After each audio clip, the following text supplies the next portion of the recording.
Hi, welcome to GSTR Tamil. நம்ம இன்னைக்கு என்ன பார்க்க போறோம்னா ஜிஎஸ்டிஆரோட ஜிஎஸ்டி ஃபைலிங் பண்றவங்களுக்கு யாராவது இருந்தால் அவங்களுக்கு பேசிக்காக தான் நம்ம இப்போ வந்து பார்த்துட்டு இருக்கிறோம். அதுல நேற்று ஒரு வீடியோ போட்டிருப்போம். அந்த வீடியோட கண்டினியூ தான் பட் இந்த வீடியோ. இன்னைக்கு நம்ம என்ன பார்க்க போறோம்னா, நேற்று நம்ம என்ன பார்த்துருப்போம்னா இந்த பேசிக் இந்த GSTR 1, GSTR 2A, GSTR 2B, GSTR 3B இதெல்லாம் என்னன்னு நான் பேசிக்கா சொல்லியிருப்பேன். நீங்க அதுதான் நேற்று வீடியோல பார்த்துருப்போம். இன்னைக்கு வீடியோல இந்த GSTR 1 இருக்குல்ல, இதை ஓபன் பண்ணி இதுக்குள்ள என்னென்ன டேபிள் இருக்கு, அந்த என்னென்ன டேபிள் இருக்கு, அந்த டேபிள்ல என்னென்ன பட் இன்ஃபர்மேஷன் நம்ம கொடுக்கணும். ஒரு ஃபைல் பண்ணணும்னா, ஒருத்தருக்கு GSTR 1 ஃபைல் பண்ணணும்னா அது அவங்களுக்கு என்னென்ன இன்ஃபர்மேஷன் வந்து நம்ம உள்ள கொடுக்கணும். அது கொடுக்கும்போது அந்த டேபிள் வந்து ஏன் இருக்கு, எதுக்கு இருக்கு, அது தெரிஞ்சாதான் நம்ம வந்து கொடுக்க முடியும். இப்ப நம்ம அதை தான் பார்க்க போறோம். இப்ப GSTR 1 ஓபன் பண்ணிட்டோம்னா அதுக்குள்ள வந்து இத்தனை டேபிள் வரும். நீங்க இதுக்கு முன்னாடி, அதாவது போன வருஷம் 2023 அதுக்கு முன்னாடி என்னதுன்னா உங்களுக்கு இந்த டேபிள் 13 வரைக்கும் தான் இருக்கும். இந்த 14, 15 வந்து இப்பதான் ஒரு 2 மந்த்துக்கு முன்னாடி வந்து பட் சேர்த்தாங்க. இதை நான் உங்களுக்கு அப்புறம் ஒன்னொன்னா சொல்லும் போது இதுவும் நான் சொல்றேன் என்னன்ட்டு. ஃபர்ஸ்ட் டேபிள் வந்து 4A, 4B, 6B, 6C, B2C, sales date invoice. இந்த காலம் நம்மளுக்கு எதுக்கு கொடுத்துருக்காங்கன்னா, இப்போ ஒருத்தர் பிசினஸ் பண்ணும்போது அவர் வந்து B2B கரெக்டா பில் போடும் போது அவங்களோட ஜிஎஸ்டி நம்பரும் இதுல வந்து சேர்த்து போடுறாரு. அதாவது அவர் B2C அவர் ஆல்ரெடி கரெக்டா பிசினஸ் வந்து பண்ணிட்டு இருக்கிறாரு, ஜிஎஸ்டி வச்சு பிசினஸ் பண்ணிட்டு இருக்கிறாரு. அவருக்கு நம்ம பில் போடுறோம். அந்த பில்லு போடும் போது நம்ம பில்லுல அவரோட ஜிஎஸ்டி போட்டு வந்து நம்ம வந்து கொடுப்போம். அந்த பில் எல்லாம் நம்ம ஃபைல் பண்ணும்போது இந்த B2 இந்த காலத்துலதான், அதாவது B2B சொல்லுவாங்க. பட் நம்ம கரெக்டா இந்த காலத்துலதான் அந்த கரெக்டா அந்த பில் எல்லாம் நம்ம வந்து என்ட்ரி பண்ணோம் ITR 1 ஃபைல் பண்ணும்போது. ரெண்டாவது வந்து B2C லார்ஜ்.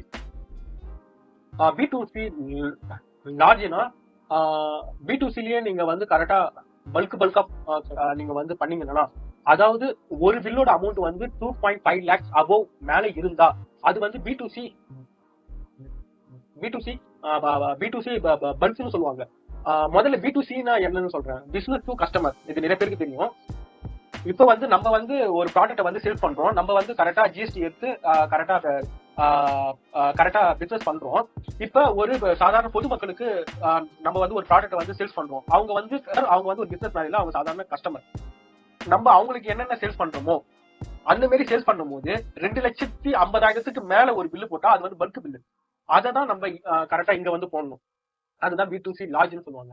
இது வந்து கரெக்டா பட் எக்ஸ்போர்ட் இன்வாய்ஸ். இப்ப கஸ்டமருக்கு சேல்ஸ் பண்றோம். சேல்ஸ் பண்ணும்போது அவங்களுக்கு வந்து ஜிஎஸ்டி பில்லு கொடுப்போம். அந்த பில்லு நம்ம என்னென்ன பில் எல்லாம் போடுறோமோ, இதுக்கு முன்னாடி நம்ம B2C லார்ஜ் பார்த்திருக்கோம். B2C லார்ஜ் என்பது 2,50,000 மேல போன பில்ல தான் இதுல பதிவு பண்ணணும். B2C அப்படி இல்லை. நீங்க ஒரு 100 ரூபாய்க்கு பில்லு போட்டா கூட, அதுக்கு நீங்க ஜிஎஸ்டி வாங்கினா கூட அந்த பில்லு கூட இந்த B2Cல வந்து நம்ம வந்து பதிவு பண்ணணும். எத்தனை பில்லு இருக்கோ அந்த பில்ல வந்து நம்ம வந்து பதிவு பண்ணணும். அதுதான் B2C அதர்ஸ் சொல்லுவாங்க. 8A, 8B, 8C, 8D நில் ரிலேட்டட் சப்ளை. இது வந்து என்னன்னா, இப்ப வந்து ஒரு பர்டிகுலர் ப்ராடக்ட்டுக்கு வந்து ஜிஎஸ்டி வந்து கரெக்டா நில்லா இருக்கும். அதுதான் நம்ம வந்து நில் ரிலேட்டட் சப்ளை சொல்லுவாங்க. நான் கரெக்டா உதாரணத்துக்கு ஒரு ப்ராடக்ட் நான் சொல்றேன். இப்ப பட் அரிசி இருக்குல்ல, அரிசி வந்து அன்பிராண்டட், அதாவது பேக்கெட் பண்ணாம அன்பிராண்டட் ரைஸ், அது நில் ரிலேட்டட் சப்ளை வரும். அதே மாதிரி இந்த தக்காளி, வெங்காயம் இதெல்லாம் பிராண்டட் இல்லாம பேக்கெட் பண்ணாம பட் அது கூட கரெக்டா நில் ரிலேட்டட் சப்ளை வரும். இந்த ப்ராடக்ட் எல்லாம் ஒருத்தருங்க வந்து கரெக்டா பிசினஸ் பண்ணும்போது, இப்போ ஒருத்தர் வந்து பட் அன்பிராண்டட் ரைஸ் வந்து சேல்ஸ் பண்றாரு. அதே மாதிரி நீங்க கரெக்டா உதாரணத்துக்கு ரூட்ல வந்து கரெக்டா வெஜிடபிள் ஃப்ரூட்ஸ் வந்து அவர் வந்து சேல்ஸ் பண்றாரு. அவரோட டர்ன் ஓவர் வந்து 40 lakhs அபோவ், அதாவது வருஷத்துக்கு முழு டர்ன் ஓவர் 40 lakhs அபோவ் தான் அவர் ஜிஎஸ்டி வந்து கண்டிப்பா எடுத்தாகணும். எடுக்கும் போது அவர் என்னென்ன பில்லு போடுறாரோ அந்த பில்லுக்கெல்லாம் ஜிஎஸ்டி வந்து அவர் பே பண்ண தேவையில்லை. இருந்தாலும் இந்த டேபிள்ல வந்து அவர் வந்து காட்டணும். அந்த பர்டிகுலர் மந்த்துக்கு அவர் என்னென்ன பில்லு போட்டுருக்காரோ அந்த பில்லெல்லாம் இந்த இதுல வந்து காமிக்கணும். அதுதான் nil related supply. Table A, table B, table C, table 8ன்னு சொல்லுவாங்க. இது வந்து 9B credit note, debit note register சொல்லுவாங்க. இப்ப வந்து கிரெடிட் நோட், டெபிட் நோட்னா, இப்ப வந்து நம்ம வந்து ஒருத்தர்கிட்ட வந்து சேல்ஸ் பண்றோம். அந்த கரெக்டா பையர் வந்து அந்த ப்ராடக்ட் வந்து நம்மளுக்கு வந்து ஸ்டாட்டிக் அந்த கரெக்டா பையர் வந்து அவருக்கு வந்து அந்த பொருள் வந்து ஸ்டாட்டிக் கேஷ்னா இல்ல, அதனால அவர் வந்து கரெக்டா ரிட்டர்ன் பண்ணிடுறாரு. அப்ப என்ன பண்ணணும்னா டெபிட் நோட் கிரெடிட் நோட் வந்து இஷ்யூ பண்ணுவோம். இது வந்து நம்ம சேல்ஸுக்கு மட்டும் இல்ல, இப்ப நம்ம வந்து ஒருத்தர்கிட்ட வந்து நம்ம வந்து பர்ச்சேஸ் பண்றோம்.